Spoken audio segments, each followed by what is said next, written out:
La idea de este video es continuar explicando los datos cuantitativos cuando se presenta la necesidad de agruparlos en intervalos. Habíamos quedado en el video anterior de cómo determinar los puntos medios de cada intervalo. Dijimos que para determinar el punto medio de un intervalo, ¿sí? Lo que hacemos es hacer la suma del extremo izquierdo del intervalo, que también se lo llama límite inferior, con el extremo derecho, límite superior, sobre 2. O lo que es lo mismo decir el promedio. Porque puede ocurrir de que haya puntos medios que sí se, por ejemplo, el punto medio entre 1 y 2 es 1,5. Pero acá no se ve tan a simple vista cuál es el punto medio. Entonces, en ese caso lo que se hace es hacer 0,02 más 1,02 y el resultado dividido 2. Eso me da 0,52. Lo mismo con cada subintervalo. Hago con esto. Bien. Pero pueden notar que entre punto medio y punto medio hay una longitud, una distancia de 1.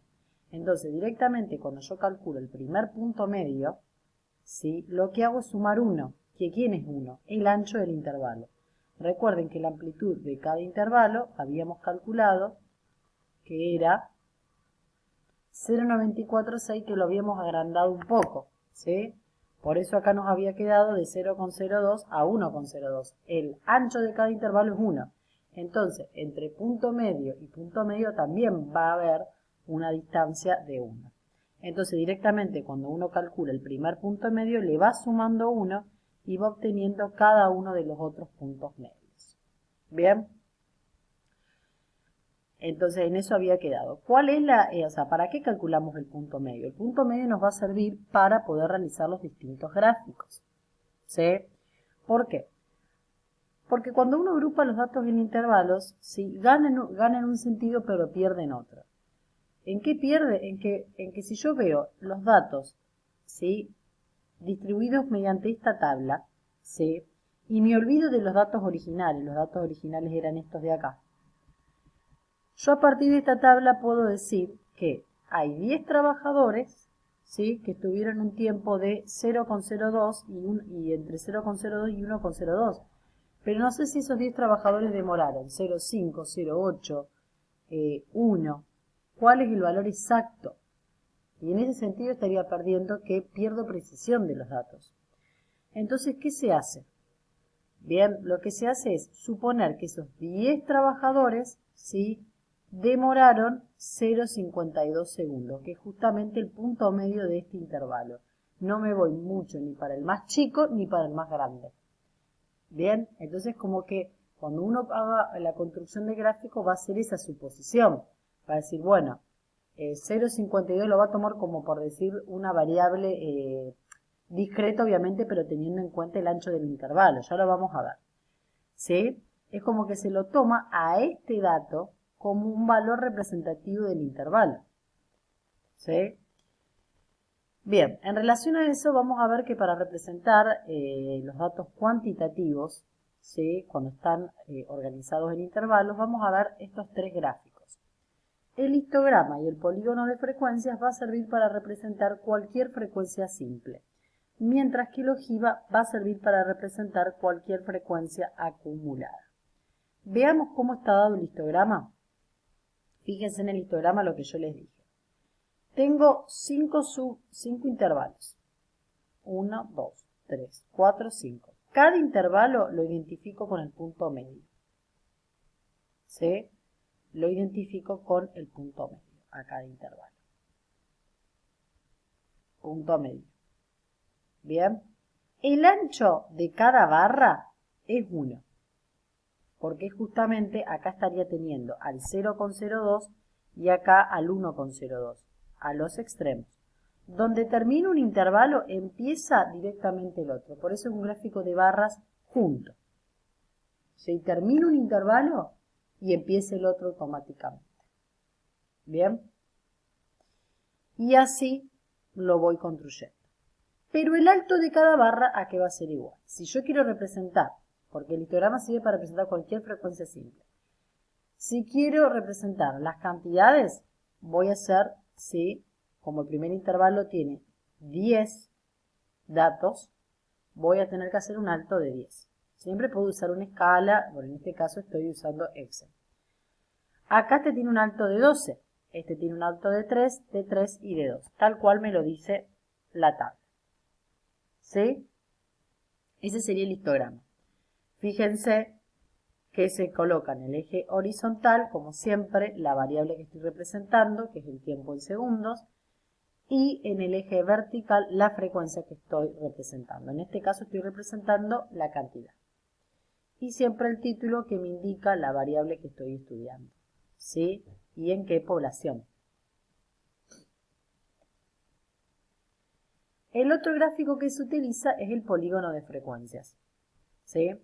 El polígono de frecuencias, como el nombre me lo indica, es una poligonal. ¿Una poligonal qué es? Es una unión de puntos. ¿Sí? Entonces, acá ya está el gráfico listo. Yo voy a poder representar cantidades, porcentajes o proporciones. Yo acá representé el porcentaje, así tenían un ejemplo de cada uno. Bien, de las frecuencias sin acumular, dijimos.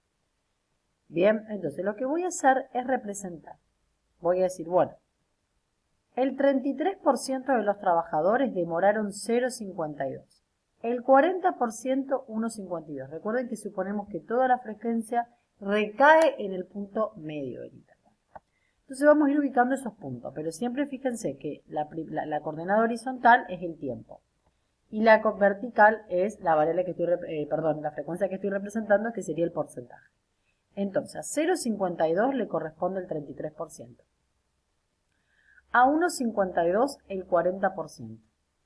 A 2,52 el 10%. A 3,52 también el 10%. A 4,52 el 7%. Ven que yo fui colocando. Y hasta ahí termino. Ahí me va a quedar una poligonal que la voy a unir y me van a quedar todo esto. Esta partecita no me quedaría en realidad y esta tampoco. Pero ¿qué se hace? Se cierra el gráfico. Se cierra. ¿Y cómo se cierra? Se busca. ¿Cuál sería el punto medio que le seguiría a 4,52? 5,52, porque dijimos que entre punto medio y una longitud de 1. Bien, y como no hay datos ahí, pongo 5,52 y ven que aparece el 0%. Ahora bien, ¿cuál es el punto medio anterior a 0,52? Tengo que hacer 0,52 menos 1, me va a dar menos 0,48. Tampoco tengo datos porque el tiempo no puede ser negativo. Y ahí me queda cerradito el gráfico. ¿Sí? Ese sería el polígono de frecuencias. Que también se pueden representar cantidades o proporciones. Hay veces que se suelen hacer estos dos gráficos juntos. Fíjense, gráfico de barras juntas, que sería el histograma, con el polígono. En Excel yo les voy a enseñar cómo hacerlo, por separado y cómo hacerlos juntos. ¿Sí? Y por último, el último gráfico que tenemos, que es para las frecuencias acumuladas, el ojiva. ¿Sí? Sirve para representar cualquiera de las frecuencias acumuladas.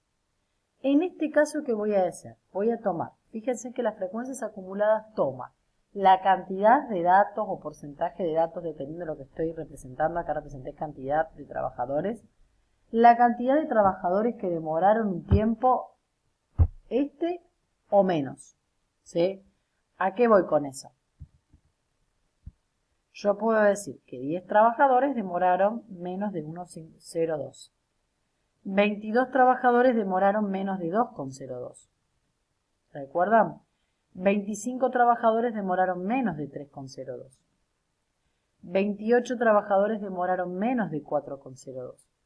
30 trabajadores demoraron menos de 5,02. Entonces voy a ir ubicando todos esos puntos que dije. 1,02, 10. Extremo derecho, frecuencia acumulada. 2,02, 22.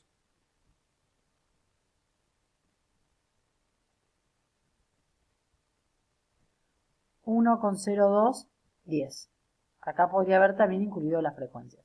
2,02, 22. 3,02, 25. 4,02 creo que eran 28. Y 5,02, 30. De nuevo, Recuerden que el primer dato fue 1,0210, o sea que esta partecita de acá no me quedaría, quedaría esta poligonal. También es una poligonal como el polígono de frecuencia. Pero ¿qué hace? Lo que se hace es cerrarlo, pero del lado izquierdo. Del lado derecho no, porque siempre va creciendo. ¿Cómo se cierra? ¿Qué ocurriría? El intervalo anterior, si yo tuviese un intervalo anterior ficticio a este, el extremo derecho sería 0,02. Entonces acá tendría un 0,02, pero como no hay datos ahí, le corresponde 0. Entonces lo que hago es colocar 0,02, 0. Y ahí me queda directamente el gráfico. Bien. La idea es que ustedes aprendan a analizar estos gráficos y tablas en Excel. Así que en el próximo video les voy a estar explicando